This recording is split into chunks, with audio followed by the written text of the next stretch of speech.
Hello ladies and gentlemen, CaptainShack here. Got a bit of a discussion video today, something that I've been wanting to talk about. I want to talk about Star Citizen. People giving over hundreds of dollars, if not more, to its development. And talk about the enthusiast press and how this new production model for gaming is being seen by YouTubers and by some gamers. Now, I've got a lot of comments.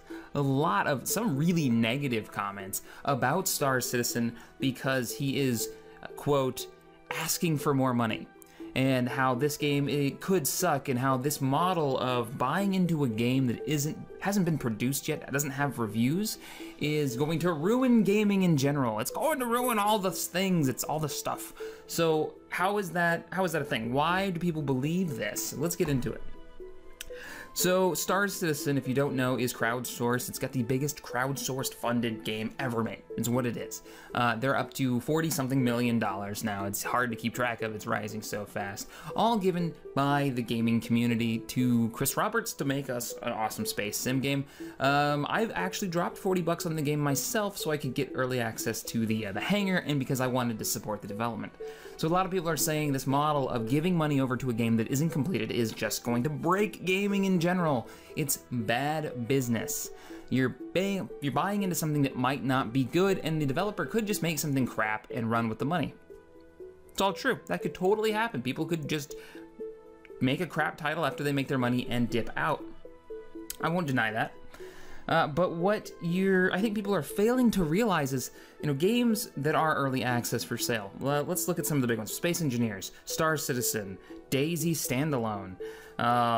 There's quite a few over on Steam now. It's a neat business model. It's kind of taking off. But if you look at the games that are succeeding, really succeeding, look at the gameplay.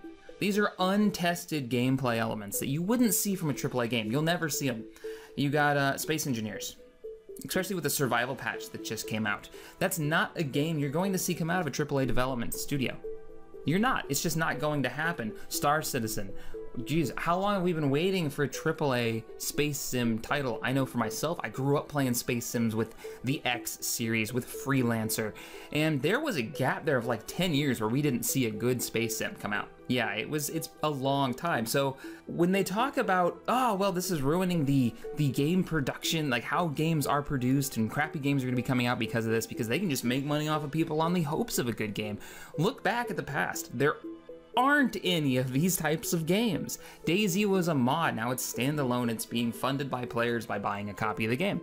And by Bohemian Interactive, of course, who took over it, but that's a small studio compared to the big names. They're not gonna make a game like that. So if you're like me and you want to see a game like this come out, the only way you're gonna get it is by crowdfunding. And I realize that Star Citizen Chris Roberts, the game could suck, but right now he's got a game design that you're not seeing from anybody else. Maybe Elite Dangerous could be considered one of them, but not a whole lot of information has come out on that, at least compared to Star Citizen.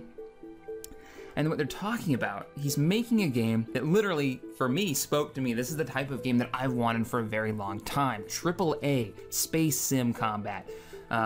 With the right type of space sim combat. It's not so super simulated that it wouldn't be fun to play. I mean, there's a lot of game features that he wants to put into this game that says, for me, that's the game I want, and I'm willing to drop the cash on it, and that's what you're getting a lot of. Another thing people have been talking about is the enthusiast press. Enthusiast press. These people are ruining gaming. They're overhyping games. People are going to be disappointed no matter what happens.